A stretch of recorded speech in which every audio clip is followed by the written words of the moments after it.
Subscribe to our YouTube channel and press the bell icon to get the latest updates. It is my profound honor to address the United Nations General Assembly 75 years after the end of World War II and the founding of the United Nations. We are once again engaged in a great global struggle. We have waged a fierce battle against the invisible enemy, the China virus, which has claimed countless lives in 188 countries. In the United States, we launched the most aggressive mobilization since the Second World War. We rapidly produced a record supply of ventilators, creating a surplus that allowed us to share them with friends and partners all around the globe. We pioneered life-saving treatments, reducing our fatality rate 85% since April. Thanks to our efforts, 3 vaccines are in the final stage of clinical trials.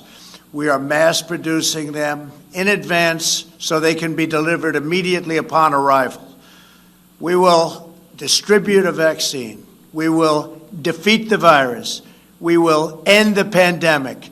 And we will enter a new era of unprecedented prosperity, cooperation, and peace.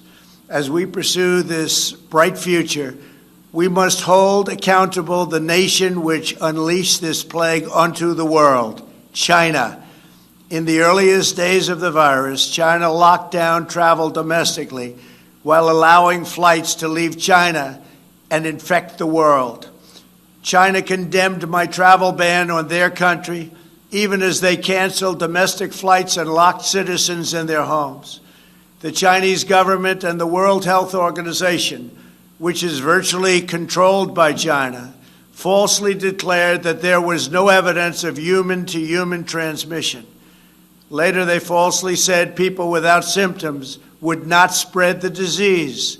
The United Nations must hold China accountable for their actions. In addition, every year, China dumps millions and millions of tons of plastic and trash into the oceans, overfishes other countries' waters, destroys vast swaths of coral reef, and emits more toxic mercury into the atmosphere than any country anywhere in the world. China's carbon emissions are nearly twice what the U.S. has, and it's rising fast. By contrast, after I withdrew from the one-sided Paris Climate Accord, last year America reduced its carbon emissions by more than any country in the agreement. Those who attack America's exceptional environmental record while ignoring China's rampant pollution are not interested in the environment. They only want to punish America, and I will not stand for it. If the United Nations is to be an effective organization, it must focus on the real problems of the world. This includes terrorism, the oppression of women, forced labor, drug trafficking, human and sex trafficking, religious persecution, and the ethnic cleansing of religious minorities. America will always be a leader in human rights. My administration is advancing religious liberty, opportunity for women, the decriminalization of homosexuality, combating human trafficking, and protecting unborn children. We also know that American prosperity is the bedrock of freedom and security all over the world.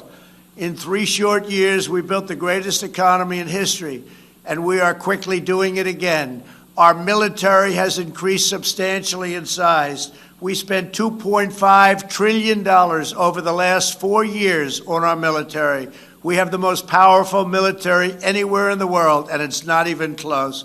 We stood up to decades of China's trade abuses. We revitalized the NATO alliance, where other countries are now paying a much more fair share.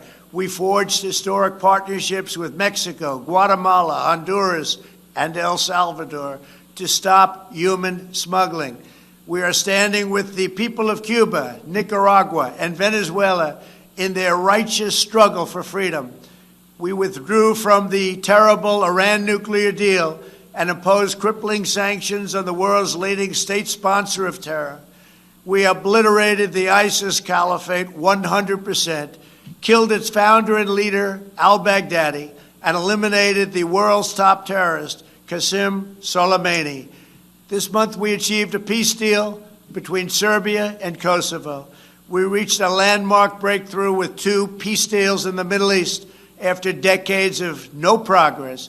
Israel, the United Arab Emirates, and Bahrain all signed a historic peace agreement in the White House, with many other Middle Eastern countries to come. They are coming fast, and they know it's great for them and it's great for the world. These groundbreaking peace deals are the dawn of the new Middle East. By taking a different approach, we have achieved different outcomes, far superior outcomes. We took an approach, and the approach worked. We intend to deliver more peace agreements shortly, and I have never been more optimistic for the future of the region. There is no blood in the sand. Those days are hopefully over. As we speak, the United States is also working to end the war in Afghanistan, and we are bringing our troops home. America is fulfilling our destiny as peacemaker, but it is peace through strength. We are stronger now than ever before. Our weapons are at an advanced level like we've never had before, like, frankly, we've never even thought of having before. And I only pray to God that we never have to use them.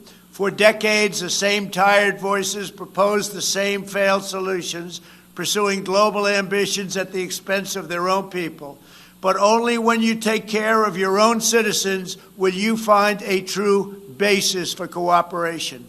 As president, I have rejected the failed approaches of the past, and I am proudly putting America first, just as you should be putting your countries first. That's okay. That's what you should be doing. I am supremely confident that next year, when we gather in person, we will be in the midst of one of the greatest years in our history, and frankly, hopefully, in the history of the world. Thank you. God bless you all. God bless America. And God bless the United Nations.